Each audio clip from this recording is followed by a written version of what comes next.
यहाँ पे ये भी बात बताते चलूँ कि मोहतरमा फातिमा जिन्ना ही के मुताबिक वो पैसों के मामले में बहुत मोहतात भी होते थे, वो कंजूस नहीं थे, मगर पैसे की समझ उनको थी क्योंकि उन्होंने उस 4 साल में मेहनत की, अपने ऊपर भी पैसा लगाया और चीज़ें भी मैनेज की। अपनी वो रकम को बैंक में रखने के आदी थे, जिसकी वजह से पता चलता है कि उनकी कितनी एक ज़ाब्ते के साथ, मैनेजमेंट के साथ उनकी मनी मैनेजमेंट कितनी बेहतरीन थी,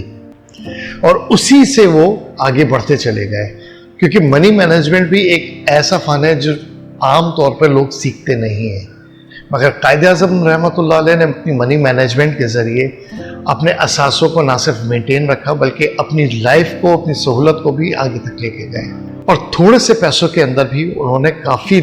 लंबे अरसे तक सर्वाइव किया। तो कायद-ए-आज़म की इस पर्सनल लाइफ में मनी मैनेजमेंट भी हमारे लोगों को सीखना चाहिए, और ये रसूलुल्लाह सल्लल्लाहु अलैहि वसल्लम की तरफ से भी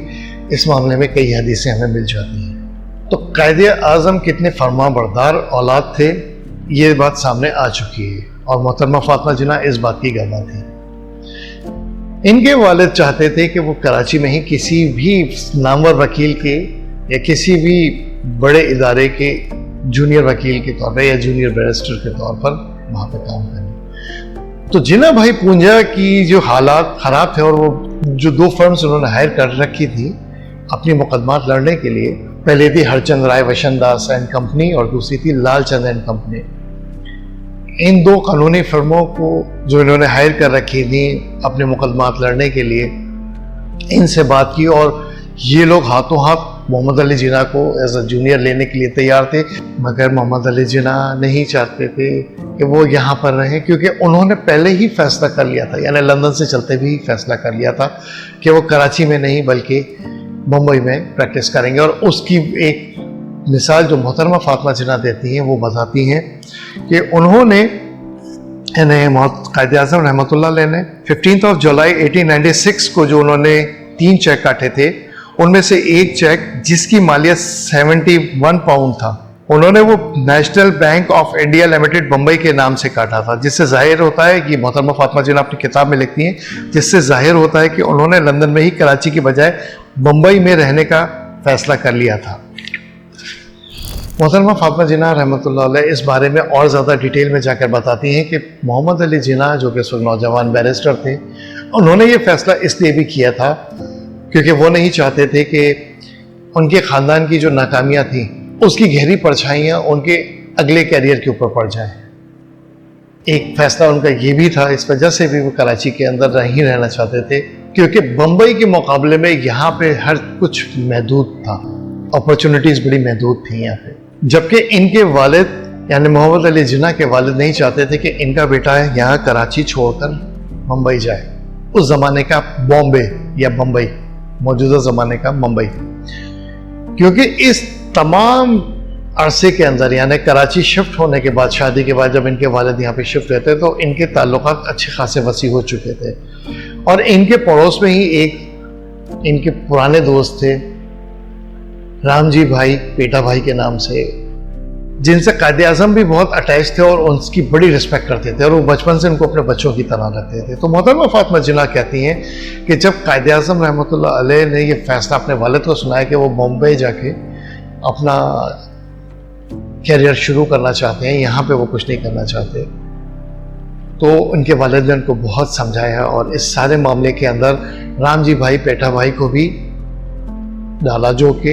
कायद-ए-आज़म रहमतुल्लाह अलैह की ऊपर एक चचा की तरह उनकी सरपरस्ती करते थे, यानी थे वो पड़ोसी मगर बहुत मोहब्बत से एक चचा की तरह उनका ख्याल करते थे। मगर कायद-ए-आज़म उनके साथ भी बज़िद रहे, उन्होंने कहा नहीं, मैं वहाँ पर जाकर कैरियर स्टार्ट करना चाहता हूँ। कायद-ए-आज़म के इस टाइम के अंदर हेक्टर वेलिथो के जो फैंस हैं, मैं उनको कहना चाहता हूँ कि अपने दिमाग को खोल के समझो और अपने दिमाग की सलाहियतों को इस्तेमाल करें यहाँ पर, और कंपेयर करें कि हेक्टर वेलिथो ने कहाँ कहाँ क्या क्या वारदातें डाली हैं। याद रहे कि मोहतरमा फातिमा जिन्ना ने गवर्नमेंट के हायर किए हुए किसी भी मगरबी मुसन्निफ की ना टाइम दिया, ना उनको कायद-ए-आज़म की सुहाने उम्र के मामले में मोहतरमा फातिमा जिन्ना ने उनकी कोई मदद की थी, क्योंकि कुछ चीज़ें ऐसी हैं जो मैं आगे आने वाली वीडियोस में डिस्कस करूँगा तो मोहतरमा फातिमा जिन्ना समझ गई थी कि क्या वारदात डाली जा रही है। उस ज़माने में 50s की बात हो रही है, 1950s में। हेक्टर बोलिफर की किताब, ये वाली किताब के सफ़ा नंबर 28 के मुताबिक कायद-ए-आज़म रहमतुल्लाह अलैह को कोई भी फर्म हायर करना नहीं चाहती थी, जबकि मोहतरमा फातिमा जिन्ना इस मामले में कुछ और बयान करती हैं। इस किताब के अंदर इजाफी जुमले और लफाजी बहुत मिलेगी, जबकि मोहतरमा फातिमा जिन्ना की किताब बहुत पतली सी है, मगर इसके अंदर टू द पॉइंट बात की गई है। वो कि ये अपनी किताब वो पूरी नहीं कर सकी थी अपनी ज़िंदगी में, मगर बहरहाल जो कुछ भी हमारे तक पहुंचता है और बहुत कट छट के पहुंचा है वो बिल्कुल स्ट्रेट फॉरवर्ड है। तो मोहतरमा फातिमा जिन्ना के इस सारे मामले के अंदर आपको असल और नकल का फ़र्क मालूम हो जाएगा जब आप इन किताबों को कंपेयर कर लेते हैं। हेक्टर बोले तो अपनी किताब में ये बयान करता है कि नौजवान बैरिस्टर मोहम्मद अली जिन्ना को कराची में कोई अपॉर्चुनिटी नहीं मिली थी, जबकि मोहतरमा बताती हैं कि उनको 2 जगह बहुत आसानी के साथ हायर किया जा रहा था, और दोनों कंपनीज और फर्म्स के नाम भी मैंने मोहतरमा की किताब से लेकर आपको बता दिए हैं। तो हेक्टर के मुताबिक उनको कराची में कोई भी जॉब देने पर तैयार नहीं था। वो अपनी इस किताब के सफ़ा नंबर 28 पर 28 पर लिखता है, मैं आपको पढ़ के बताता हूँ, और अगर जिनके पास ये किताबें हैं वो जाके पेज नंबर 28 खोलकर खुद ही पढ़ लें। ऊपर वाले कॉलम में लिखा हुआ है, वो लिखता है, एक किस्सा मशहूर है कि एक वकील के दफ्तर में उनको काम करने का मौका मिला, और वो इस शर्त पर मिला कि वो उसकी बेटी से निकाह कर ले, लेकिन वो इस किस्म की घटिया सौदेबाजी से कोसों दूर थे। वाला आखिर वो कराची की हिम्मत शक्ल माहौल को छोड़कर बंबई जा पहुंचे। ये है बारीक वारदात, और ऐसी बारीक वारदातें तकरीबन कायद-ए-आज़म की तमाम सवाने उम्र के अंदर मौजूद है। मगर मोहतरमा फातिमा जिन्ना की लिखी हुई किताब और जे के एलाना, या जो उन्होंने तस्दीक की है, जिनको सपोर्ट किया है, उनकी लिखी हुई किताबों में इस किस्म की लफाजी नहीं है। ये छोटी छोटी बारीक वारदातें ही हैं जिनकी वजह से कायद-ए-आज़म की शख्सियत को आहिस्ता आहिस्ता मस्क किया गया है। इस वीडियो के आखिर में मैं अपनी राय देना चाहता हूँ कि कायद-ए-आज़म रहमतुल्लाह अलैह के दिल पे उस वक्त क्या गुजर रही होगी। यानी 1897 की बात है, जब नौजवान बैरिस्टर यहाँ पर अपने वालिद की मामलात पर दिफा कर रहा था। अगर मैं अपनी ज़ात को वहाँ पे रख के सोचूं तो वाकई ऐसा ही होगा, क्योंकि कराची एक महदूद शहर था उस ज़माने का। अगर हम करें उस ज़माने के बम्बई के साथ इसका कंपैरिजन, तो यहाँ पर शिपिंग इंडस्ट्री थी, या बिजनेस हब था, या फारिग औकात में गपशपें होती थी। और कायद-ए-आज़म की रिहाइश भी इस बिजनेस हब के अंदर ही मौजूद थी, जहाँ से पोर्ट भी करीब था और तमाम बिजनेस आसपास ही फैले हुए थे। दुकानें, होलसेल की दुकानें, जो आज भी उस एरिया में जाके देख सकते हैं किस तरह फैली हुई है। कायद-ए-आज़म के लिए अपॉर्चुनिटीज़ बॉम्बे में ज़्यादा थी एज़ कम्पेयर टू कराची, और वो शख्स जो कि बैरून मुल्क से तालीम हासिल करके यहाँ पहुँचा था, उसने अपनी ज़िंदगी के 4 साल लगाए थे। उसने इंग्लिश को अपना लिया था, गुजराती उन्होंने सेकेंडरी पे ले गए थे। उर्दू उनकी कमज़ोर थी, इसमें कोई शक नहीं है, गुजराती उनकी लैंग्वेज थी,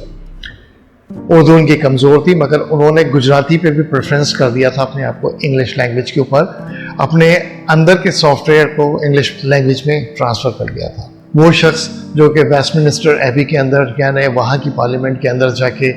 स्पीचेस सुनता था, वो शख्स जो बड़े बड़े नामवर लोगों के साथ उठना बैठना था, एक बहुत बड़े इदारे से पढ़ा हुआ, पास आउट हुआ, वो बड़े नाम की इंस्टीट्यूट की डिग्री लिए हुए शख्स, एक बैरिस्टर जो वहाँ पे डिस्कशंस में जाता था, बहस मुबाहिसे के अंदर हिस्सा लेता था। बेहतरीन किस्म के नामवर लोग जहाँ से सूट सिलवाते थे, वहाँ से वो सूट लेकर खरीद कर पहनता था, जिसके बारे में लोग सिर्फ सोच सकते थे उस वक्त, मगर वो अपनी मेहनत की कमाई से वो बंदा अपने सूट पे, टाइयों पे पैसा खर्च करता था। वो बड़े कैनविस का जहन रखने वाला शख्स जब यहाँ पर एक महदूद से कराची में आके फंस गया था और चाहते हुए भी कुछ नहीं कर पा रहा था, तो उसका बम्बई जाना बनता था। और लंदन से ही जिसने प्लान कर लिया था कि उसने बम्बई में फाइनली जाके अपना वकालत का पेशे को अपना लेके चलना है, तो वो उस वक्त क्या महसूस करता होगा वो मैं सोच सकता हूँ, समझ सकता हूँ, क्योंकि मैंने अपनी ज़िंदगी की 2 दहाइयाँ पाकिस्तान से बाहर गुजारी हैं। तो मैं जानता हूँ कि ये बाज़ दफ़ा कितना मुश्किल होता है। वो तमाम लोग जो कि ज़िंदगी का बड़ा हिस्सा पाकिस्तान से बाहर एक जदीद शहर में गुजार कर आते हैं, उनके लिए कितना मुश्किल होता है। गो कि मुझे कोई पछतावा नहीं है, मैं अपने मुल्क के अंदर हूँ, मगर अमूमन लोग यहाँ टिक नहीं पाते हैं और वो यहाँ से वापस चले जाते हैं। तो कायद-ए-आज़म रहमतुल्लाह अलैह ने अपने करियर के लिए हिंदुस्तान में ही रहने का फ़ैसला किया और अपने वालिद की मर्ज़ी के ख़िलाफ़ जाकर वो लोग बम्बई में रहे, क्योंकि उनके वालिद नहीं चाहते थे कि वो जहाँ पे उन्होंने अपनी एक साख बनाई, अपना एक नाम बनाया, उनका बेटा उनकी नज़रों से दूर होकर किसी दूसरी जगह जाए। मगर मोहम्मद अली जिन्ना का ये फ़ैसला उनके लिए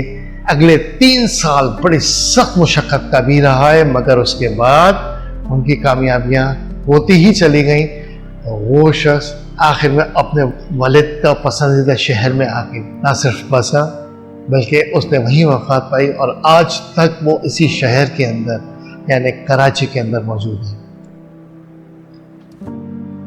कायद-ए-आज़म को अपनी फातिहा में ज़रूर याद रखा करें, क्योंकि हमने उनके साथ बड़ी ज़्यादती की है। कायद-ए-आज़म के सफ़र में अगला मामला है बम्बई शहर के कि उन्होंने बम्बई में किस तरह की मेहनत की, और फिर अगली किस्त में मैं आपको बताऊंगा कि कायद-ए-आज़म ने वहाँ पर यानी बम्बई के अंदर अगले 3 साल तक कितना रगड़ा खाया और उसके बाद फिर उनकी कामयाबी का दौर शुरू हुआ। अपना ख्याल रखिएगा,